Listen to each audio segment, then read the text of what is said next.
Everyone around the community has stepped forward. Food insecurity is a growing consequence of the pandemic, but the city is moving quickly to help. This is an essential part of giving back to our community. We're here for you.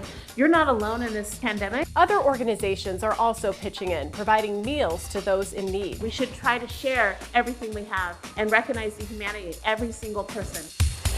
They come here, they're on a boat, and they're having the time of their lives. It's one of the most amazing feelings ever. And it's a place to hone your sailing skills, but that's not the only lesson learned. These stories and more, next on CityStream. Thank you.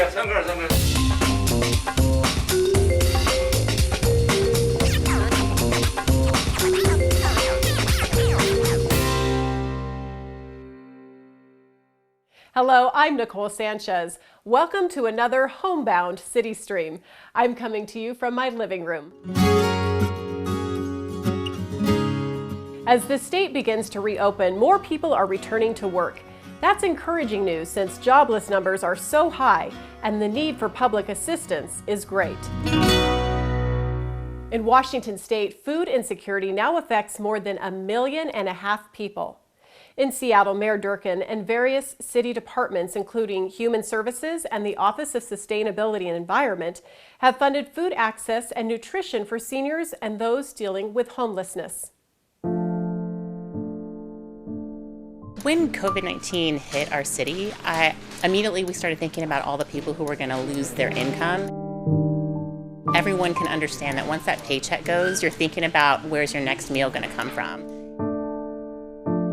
We know how important food security is at this moment in time and will be through the duration of this pandemic.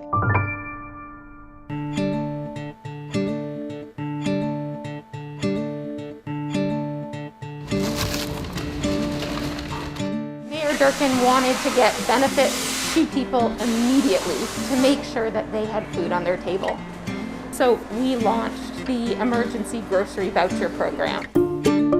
Hunger is something that I think a lot of people can rally behind because everyone knows what it means or what it feels like to be hungry. The program provides $100 a week for 8 weeks for families to use at any Safeway store in Washington state. We've now grown the program and we're now covering 8 weeks of groceries for 9,000 Seattle families. As we were able to grow the program, we partnered with community-based organizations like Via Comunitaria and others around the city to make sure that those benefits were getting in the hands of the people who needed them most. It came at a very critical time, this collaboration between Via Comunitaria and the city of Seattle, because a lot of our families, our clients have lost income because of the COVID-19 crisis. We've expanded our network and our growth, and we've definitely seen a huge increase in the number of calls and clients that we have. Everyone around the community has stepped forward, whether that's philanthropy or business or other nonprofits. Fair Start is a nonprofit social enterprise, and really our mission is to disrupt poverty and nourish communities through job training and food. They saw a need and said, hey, we can connect what we do to meet the growing food needs out in our community. Nourishing food, fresh food, scratch-made food heals trauma.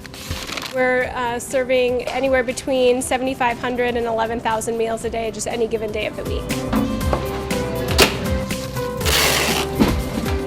Right now, our community is also healing from this crisis, and we know that we have a role to play in that, and we're really proud to do it. I'm really proud to partner with the city and the Human Services Department to make that happen. Thank you. Take care.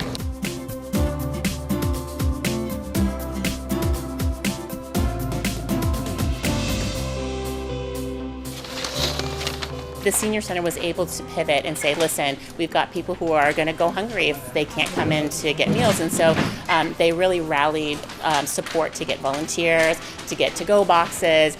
The bags that you see here all have a name and an address on them. And then to start moving meals out into the community and delivering them to people. Food Bank 1, okay, so how many deliveries do you have left? It's hard to tell you the way it feels when someone calls and says, oh, I'm going to eat today.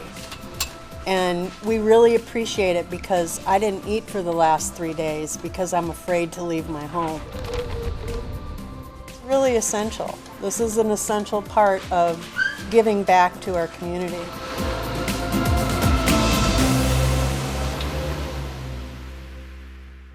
The city is also offering the Fresh Bucks RX program, which offers a prescription to a healthier diet. It matches SNAP and EBT benefits dollar for dollar up to $10 at the city's farmers markets. And with several of the markets reopening, it's a great way to boost purchasing power of fresh produce. Are we doing the $10? 10 on that, and then I got a RX. Eating healthy isn't just a good idea for 34-year-old Amanda Mosiniak. It's critical to her health. So I have Crohn's disease, which is an autoimmune disease condition, so my body pretty much attacks itself. In fact, Amanda's disease got so bad 6 years ago, she had to have her colon removed. That meant a major life change for Amanda, new medicines and a new strict diet. She says if she cheats on the diet, she risks another flare-up, which could send her back to the hospital. Well, I don't have a colon, so I follow a specific carbohydrate diet. It's mostly just like meat and veggies, honestly, at the moment. Crohn's disease causes inflammation of the lining of the digestive tract. It can be both painful and debilitating.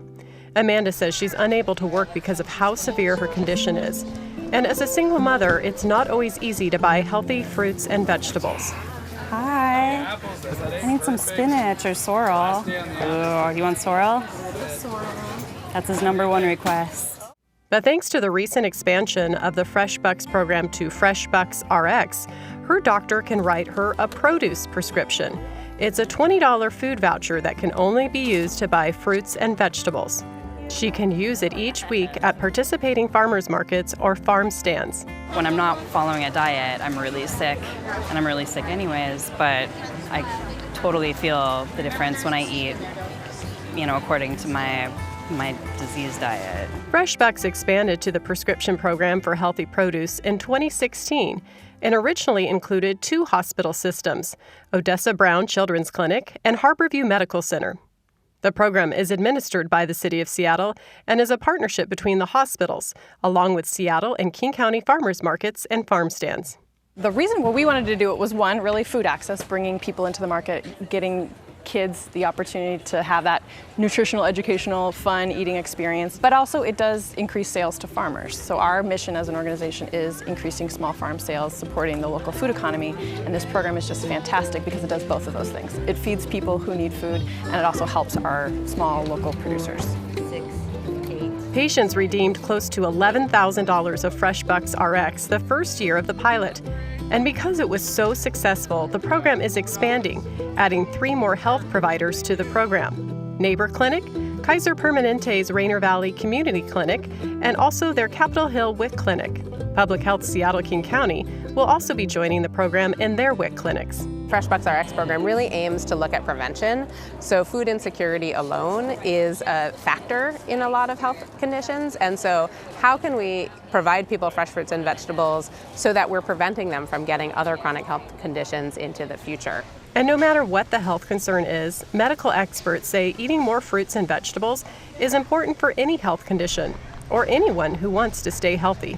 Name a health condition, and food and nutrition is going to play a big part in that. You could talk about diabetes, obesity, cancer, heart disease. I mean, these are the big health concerns nationwide.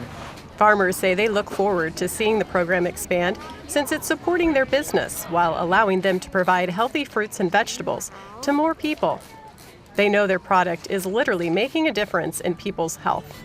We really like it. It's a really wonderful, mutually beneficial program that really supports farms and helps us get business from people that wouldn't normally be able to afford necessarily things at the farmers market, and also really benefits people in allowing them to purchase healthier, possibly organic, local foods that they might not normally have the opportunity to purchase. And as for Amanda and her son, she says this program has the power to help a lot of people. She hopes it will help her reach her goal of putting her Crohn's disease into remission. It's a really good program, and people should definitely utilize it because it's good for the farmers and for our earth and for our bodies. Yeah, you too. Want one? All right.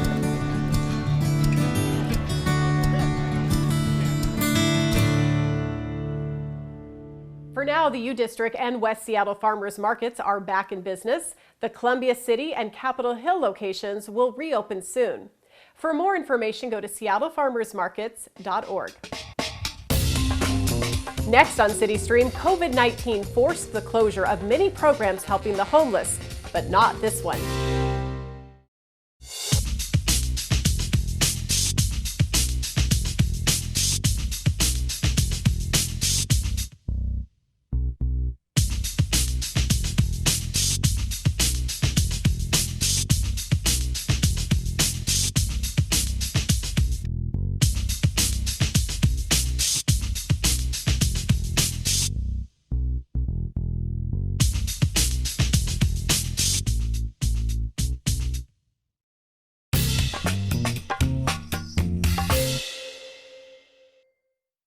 Since March, COVID-19 has forced many homeless assistance programs to cease operations, but a handful have managed to continue on in some capacity. In Pioneer Square, the Chief Seattle Club normally focuses on Seattle's Native American homeless, but as Ian DeVere shows, it's now expanded its outreach to everyone in need. We are certainly seeing that this virus and homelessness impact people of color at higher rates. Our homeless community, they are stressed right now. They are hurting, they are suffering on our streets. And so it's really important for us to not only give them that food, but also to say, we're here for you. Like, you're not alone in this pandemic. And we see you. We see that this is really impacting you at a greater rate than is impacting me. At the Seattle Club, we're adjusting and doing things outdoors in a way that we can make sure that physical distancing is happening. 6 feet, please, 6 feet. We're doing food outside, and we're doing our traditional medicine. Our traditional healer will be here today. We're doing COVID-19 testing outside with the partnership of Seattle Indian Health Board. We're getting used to working with masks on. We're getting used to getting our temperatures taken, gloves, cleaning everything. We also have over 35 elders and families, medically fragile people in hotel rooms. Our numbers doubled last month, so we're close to 300 meals a day. You have a box over there? I have a really good kitchen crew that works really hard. We come in at 6, we start serving at 8. We put out close to 200 a day of the entrees, over 120 breakfast continental sacks, and every day we cook 2 flats of hard-boiled eggs and muffins for the continental breakfast the next day. One of our elders last week called me over. What he said to me was, Colleen, I just want you to know how proud I am of the Chief Seattle Club. And we looked down at this line of people. There was 100 people lined up. And a lot of them were not Chief Seattle Club members. They were not Native people. And he said to me, this is the Native way. If no one else is going to serve these people food, if there's not going to be enough resources, then we should try to share everything we have and recognize the humanity of every single person. The Chief Seattle Club was one of the first recipients of the Seattle Foundation's COVID-19 fund. The club says it will continue its meal program as long as it has the resources to do so. And we'll be right back.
A local nonprofit is hoping soon to get back on the water. Sail Sandpoint was founded by 6 families in 1998 with the goal of making sailing more accessible. Just last year, it helped more than 15,000 people learn the craft. But as I found out, its commitment goes far beyond sailing.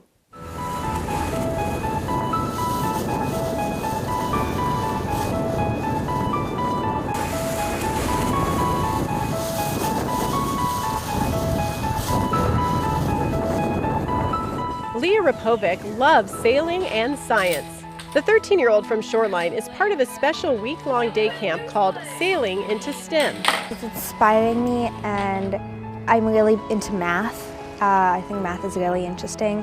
So I really love that we're doing a lot of physics and things like that. I didn't realize how much science and planning went into sailing. I thought you just, sail, but there's a lot of things that go into it. Sail Sandpoint has offered STEM sailing camps before, but this is the first time it's only for girls. I'm able to voice my opinion without being worried if it's right or wrong, because they will very nicely correct me if it's wrong or congratulate me if it's right. Last year I didn't do it with just girls. I had boys in my camp, and I really enjoyed having it just be girls. There's been a lot more understanding. This camp, designed for girls interested in STEM, is a mixture of learning how to sail and on-land science activities. All right, who's going first? It floats! Oh, mine floats! I think it's super great. I'm a woman in STEM, so being able to teach a group of all girls who are all into STEM is super great. I get to enforce my passion onto them. Emilia Garcia Bompadre is going into her freshman year at the University of Washington and will study biomechanical engineering. On your marks, get set, go. Oh! Teaching the Sailing into STEM class for girls is a perfect fit for her. I've been teaching some physics stuff, kind of how the sailboat works. We talked about forces and vectors and how the wind affects the sails. We've also been talking a little bit about ecology. The STEM camp is one example of the more than 100 camps the group offers each summer. Sail Sandpoint started 21 years ago. The nonprofit has a strong focus on breaking down the stereotype that sailing is just for wealthy people, especially men. The rainbow sail. How about we get the rainbow sail next time? Yeah, we get the rainbow sail next time. Our mission is basically not a yacht club. We're all about inclusivity and making sure that everyone can be here and have an opportunity to get out on the water. They even have a team dedicated to accessibility. They make a point to reach out to people of color, lower incomes, or disabilities, whether physical or mental. For the Shipmates programs, we bring in groups from different backgrounds who aren't able to go sailing normally. We've had so many new people who've never seen the lake before, never touched a boat in their lives, and then they come here and they're on a boat and they're having the time of their lives, and it's one of the most amazing feelings ever, just seeing them do that. Last year alone, Sail Sandpoint awarded $38,000 in youth scholarships to more than 60 young people. It also expanded its adult programming to offer 80 classes. Does one of you guys want to pull this? And for Leah, the all-girls sailing program focused on STEM isn't just a unique camp for her. It's something she wouldn't have had the opportunity to do if her parents hadn't immigrated here from Russia and Yugoslavia. My mom always told me how there was always this kind of nagging thing that you, as a woman, that you had to stay at home and cook and clean. Hop on! It's just one example of how this unique program is making a difference in the lives of people of all ages, in more ways than just sailing.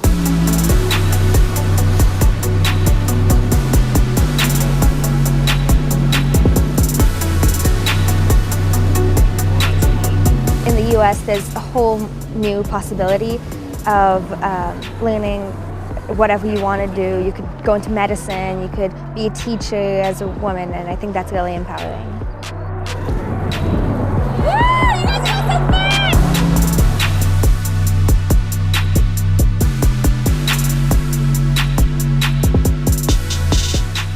The pandemic has forced the closure of Sail Sandpoint for the time being, but they're hopeful they'll be able to resume classes this summer. For the latest information, check out their website, sailsandpoint.org. Joining us now is the Executive Director of Sail Sandpoint, Seth Muir. Seth, thank you so much for joining us. Thank you, Nicole. So when do you hope to resume operations? Provided there are no additional stay-at-home mandates, then our intention is to open in a very limited capacity on June 8th. And we're going to be doing that in a very experimental way with a bevy of new protocols and requirements in place, aligning with the state, the city, the parks department, all of the different stakeholders that we partner with here. So that we can ensure that we can do this in a socially distant and safe way. What type of precautions will you take when you head back out on the water? We've got a lengthy code of conduct that we're going to be expecting clients to adhere to, including their wearing masks, maintaining hygiene and safety precautions around site. And then the boats are only going to be available to a limited audience for longer periods than we would typically do. Historically for our open boating program, we've been walk up renting as short as 2 hours. That sort of turnover on our vessels with the type of cleaning and sanitation that they're going to require between clients isn't going to be manageable initially. You must have a lot of people anxious to get back out on the water, right? I would say a good portion of our community, have never stopped or have started up or have resumed outdoor recreating through this site. It's one of the only access points on the north end of the lake. But as far as operations that are directly under our purview, we're going to have to wait and see. Typically our classes are larger than will be allowed until phase 3 within the state. So, we're having to determine whether we can shrink those classes and still pull them off with social distancing. Legally, ethically, and safely for clients and staff. And so we want to gradually ease back into this and see if we can do that. This is totally new terrain for all of us. Seth Muir, Executive Director of Sail Sandpoint, thanks so much for updating us. And we'll be right back. What do you do when you learn your elderly neighbors are choosing health over hunger? You help. That's next on CityStream.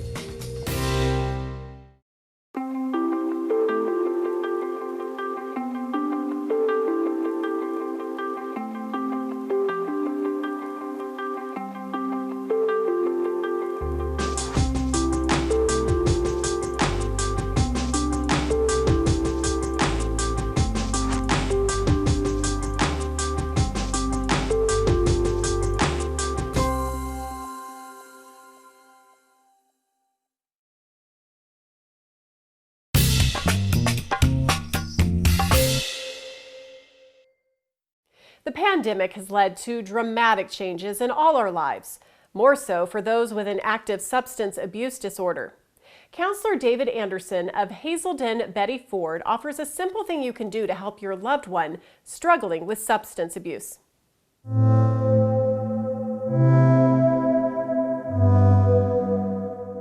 About 10% of the population has a substance use disorder, and only about 10% of those actually receive treatment.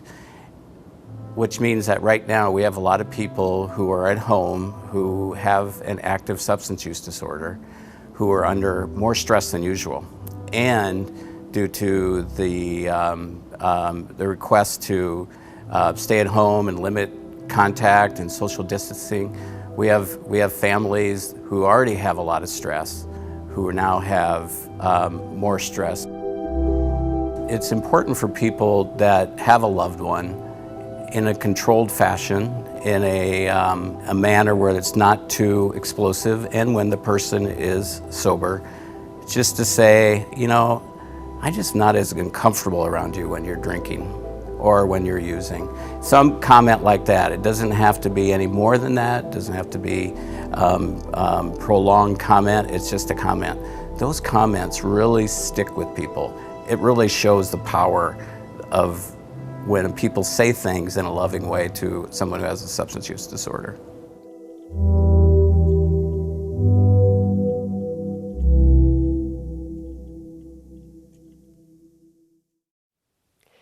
Throughout this show, we've highlighted ways the community has come together to help one another. We end with a caring group of individuals who noticed their older neighbors were staying home and going hungry rather than risk getting the coronavirus. That's when Henry Liu said, "No way, we can help."